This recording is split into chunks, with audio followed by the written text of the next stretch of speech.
Welcome to this podcast titled Plastics in the Ocean, Cleaning Up Our Common Heritage. If plastics were a nation, it would be the fifth largest emitter of greenhouse gases. The GHGs emitted in the production, consumption and disposal of plastic makes it a very, very serious issue. In fact, pristine beaches like Andaman and Lakshadweep, we are seeing more plastic beach plastic debris of trans-boundary origin. The problem of plastics, around 370 million tons of plastic waste is generated each year, a quarter of which gets littered. And a lot of this finds its way into aquatic ecosystems and onwards to the oceans. The problem of plastic in the oceans is larger because, one, the issue of it impedes the ocean's ability to sequester carbon, but even importantly, it has a qualitative and a quantitative impact on oceans, on the qualitative impact being microplastics in the ocean food that is consumed, and the quantitative impact being the changes observed in fish behavior, which is impacting food stocks. So this is a very, very serious issue, and discussing this with us in the studio are Simone Smith-Godfrey, founder of the Blue Heritage Foundation from South Africa, and Paritosh Deshpande from the Norwegian Science and Technology University. Thank you for joining us. Thank you. Paritosh, my first question to you is, in literally a few days from now, we have the fifth session of the Intergovernmental Negotiating Committee, which is trying to find an internationally binding legal instrument on plastics, plastic pollution. What are your expectations out of this session? And more importantly, how do we ensure adherence and enforcement of whatever is decided? That's a very good question, and thanks for the opportunity to be here. And you set the tone perfectly. I think we are living in quite exciting time. I come from science and technology background, and this plastic treaty is going to happen in 1 week. And I think it is one of its attempt to legally or formalize, organize ourselves to fight or combat this transboundary problem, which is plastic pollution. So far, we have been looking at this problem as a sectorial problem or individual countries fighting for it. Trying to find the plastic fractions in the oceans or coasts and so on, how they, what are the challenges associated with it. But now it is the first time this treaty organized all the scientists, plastic producers, regulatory actors, and they gave us this targeted approach where we understood the systemic effects of how plastic is produced, where it is originated, what are the fate and transport routes of the plastics in nature once it is emitted after the end of life. And I think now with this legally binding commitment, if it happens in that way in Busan, I'm very positive about it. I think this will give us more targeted approach to combat it on a regulatory basis. So far it is only voluntary. Companies and governments are combating plastic pollutions in their capacity as per their will, and now this will get more serious, more committed efforts. And I think this is definitely the first positive step if you want to solve transboundary problem, that bring all the countries together, understand the systemic perspective of it, and then create some policies around it. Yeah. Simone, over 40% of all plastic is single-use plastic. What are those low-hanging industries, low-hanging sectors which we could engage with? What are those stakeholder sets we could engage in? How do we engage with them? What are those new policy pathways, for example, plastic credits, which you are an evangelist of, which we could explore to address this rather vexing problem? I think with this plastic treaty, I think there is 3 expectations for myself that I expect from it. And those 3 expectations, you will find them embedded in what could be the low-hanging fruit trade. The first one is inclusive governance, regulation of it, and a part of that includes that governments need to enable and empower their coastal municipalities to have functionalities in cleaning up their coasts. And that breeds then job creation. It breeds then wealth generation, because if a municipality is running a plastic cleanup campaign, not as a once-off, as maintenance, as every day. It's part of our lives to clean up the oceans, at least up until the 12 nautical mile zone. You would then empower those municipalities to own the assets, which is marine littering boats that can be sent out, that could be made on tender to communities who can operate those boats and those equipment and go in from it. But once that is retrieved out of the ocean, the beauty could reside in what could be done with what has come out, because those plastics could be recycled. It could be used for a variety of products that could be manufactured out of it. The Far East is quite good with it. I think in Indonesia, they cleaned up a river and they're making garden furniture out of the trash that they are retrieving from it. This has the potential of igniting that. But then because you're coupling it with a regulatory framework, a framework that is captured inside municipal bylaws as it, and you are having grassroots involvement from the community who's part of that effort of doing that. I don't agree with navies being sent out to clean out plastics. That's not a navy's job. A navy is there for strategic national interests. This should be a community effort. This should be handled from out of the community, not just the retrieval, but to take it and to make it circular. And I think therein lies a lot of those expectations, but also to have the expectation that this is not a once-off big bang attempt. This should be implemented as part of daily life. We should install the duty of custody in our coastal communities to take care of our coastal lines at least up until 200 nautical miles. And that, I think, is where we fall flat a lot in the developing countries, because our coastal communities are suffering from sea blindness. I'll quickly continue with this, and I totally agree with what Simone is mentioning so far. It is more of a multi-stakeholder problem. It's a community problem. We cannot solve it individually. It is not only the responsibility of government, not only the responsibility of only producers or users. Everyone has their role to play, and that is what you mentioned. Also, one thing that we need to understand is that education, awareness of coastal community, these are some low-hanging fruits, and these strategies can go a long way if you educate them. Also, another important point I want to mention is that coastal communities are the most vulnerable when it comes to plastic pollution. So when we are sitting over here and talking about Sagar Manthan, the transportation dialogue, we also need to understand that we also transport marine litter transboundary, right? And fishers, tourism industries, the small state islands that are totally dependent on oceans, they are at the biggest loss if the plastic pandemic spreads all across the ocean. So we need to involve them, we need to educate them, empower them, and enable them to combat this particular problem. We can find economic incentives around it, we can absolutely find some systems around it, but understanding this is the key at this moment, I guess. Right. I want to touch on the incentives. I believe that the incentives that would be extremely appropriate for it is a plastic credit incentive. You know, where you get monetary and incentives for not just the cleanup of it, but also for the circular economic activity that you performed on it.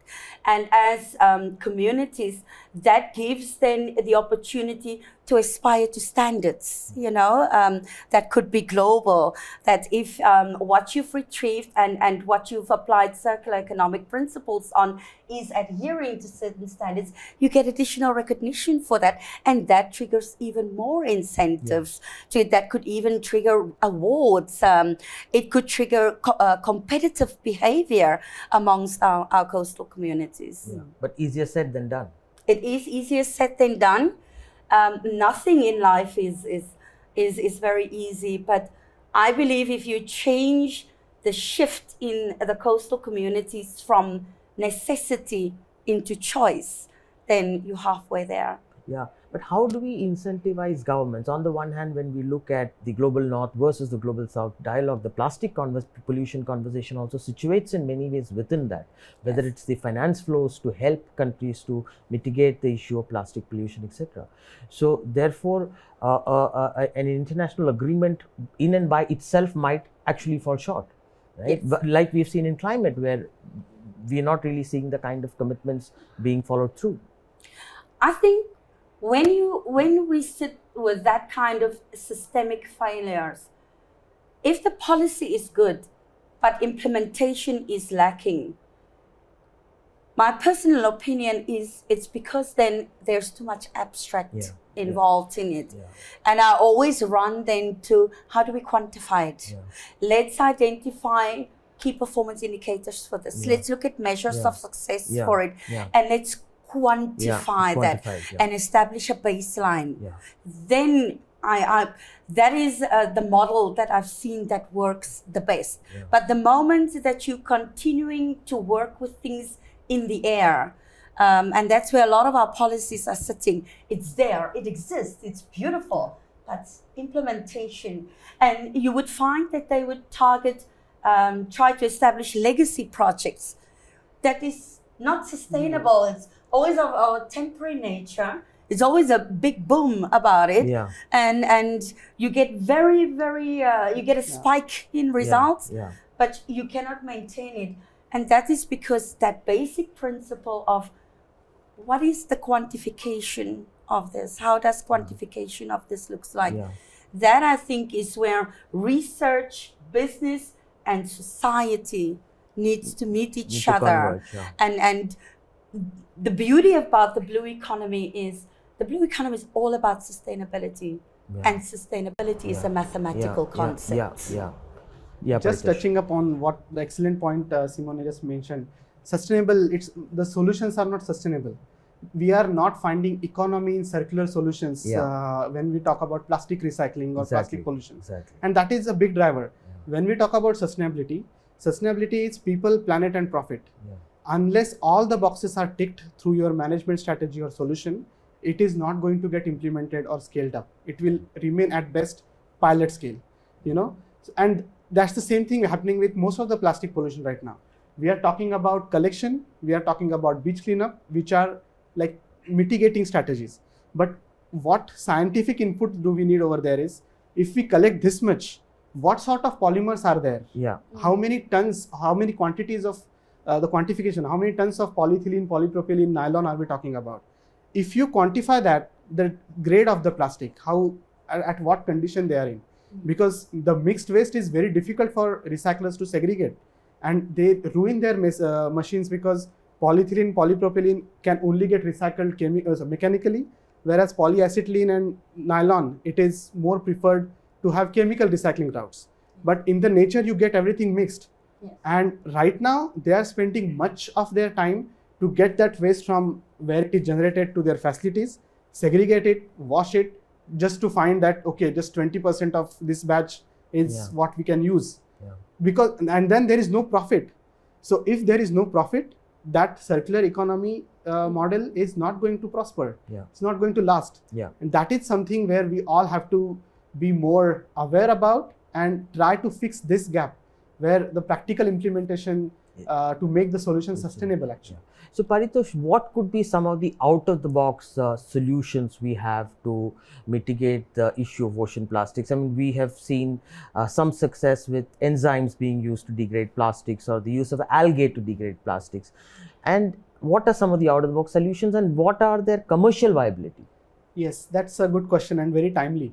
When we talk about the life cycle of a product, from designing, production, use, and end of life phase, currently the plastic economy is more designed for linear approaches. Most of our product, they are not designed to recycle or designed to reuse, for example. So in the designing part, all the life cycle phases had some part to play. We can, of course, design, for example, this chair, if we are using 10 different polymers, can we design it with just 2 polymers? Designers have to think about that. The concept of eco-designing or design for sustainability, this has to be rooted in the production phases, for example. Can we reuse the polymers that are recycled in the production phase? In Norway, we are already using plastics from fishing and created a whole new fish farm which has around 10 to 20,000 kilos of plastic, entirely made of recycled plastic, for example. It's one of its kind. But again, it's a pilot project, so there is a room for improvement. Several out-of-box thinkings ideas could be generated if we figure out how we can recycle it properly. Can we design it using eco-design principles and so on? Another thing regarding biodegradable polymers and enzymes, for example, it's a very good idea. But I also want to warn all of us moving ahead that out of 100, 200 biodegradable polymers that are out there, only handful of them, 2 to 3% of them are completely degraded into natural elements. Most of them degrade into microplastic. Currently, we are talking about macro fractions of plastic because it is visible. But if you, maybe 10 years down the line, we'll talk about microplastics and associated chemicals, their impact on human and marine ecosystem. We are still far away from that. So what I want to warn is that when we try to find innovative solutions, we need to be mindful that it doesn't have any adverse negative impacts in the future. Well, thank you very much. That's all time we have for this podcast. I truly appreciate your time. Thank you. Thank you very much. Thanks Thank for you. having us.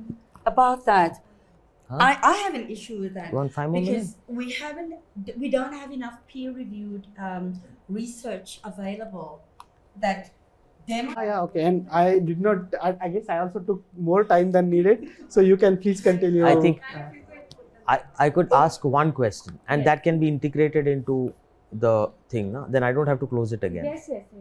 Just one. Yeah, you maybe close it also. Like, Yeah. ask that question, but just like now 3-4 minutes. The wire has to be inside. Correct. So Simone, what are the sectors or industries which we could target on an immediate basis to address this issue of plastic pollution, especially plastic pollution of the oceans? packaging and fishing and also tourism. Those are your low-hanging fruits. I'm reminded of when you try to take a product that is inherently not biodegradable and you have widespread implementation of it into your society, the outcome of that you're always going to be confronted with is going to sit in your governance structure. But if your governance structure hasn't recognized it as a threat and is only responding to it now because you're finding the presence of microplastics in babies and in food, then you ask yourself, what was the systemic failure in research in this? Because then it is clear that somewhere along the line you've dropped the ball. But because the plastics are coming from all sorts of different composite profiles, etc., recognizing them, sorting them, where is the role of technology in this for recognition? Surely there is scanning technologies available that could be used to remove the manual process of separation. Surely there is automated systems available that you can deploy for, I'm reminded of a conveyor system where you can have lasers scanning it with things veering off into different directions based on their chemical profiles. That is the kinds of bridges that technology could bring. So it's not just about reusing it, recycling it, also recognizing it, also scanning it, and attaching to it when it's been recognized. What is the profile of this, and what could be strategic applications of this? Yeah. Paritosh, one important question I have is, climate is a huge conversation. You know, it's in everybody's mind. It has subsumed our thinking and our imaginations and our approaches. But plastic still doesn't have that kind of PR. I mean, it's as big. Absolutely, and I'm happy that you asked this question. But in 2015, this article came out in Science from Jena Jembak. She wrote about 8 to 12 million metric tons of plastic ends up in the ocean due to land-based mismanagement alone. And after that, that was one of the first articles that raised global attention around plastic pollution. And after that, if you see also in the literature, last decade, we saw tremendous growth on the research of plastic pollution, from monitoring to quantification to prevalence studies to also behavioral changes. How can we reduce the use of plastic, etc.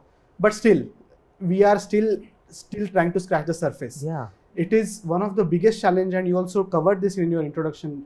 The problem is our oceans are connected. So plastic, if you throw it out in Delhi, it will, with stormwater, it will go to the rivers, and the rivers will carry it to the oceans. Yeah.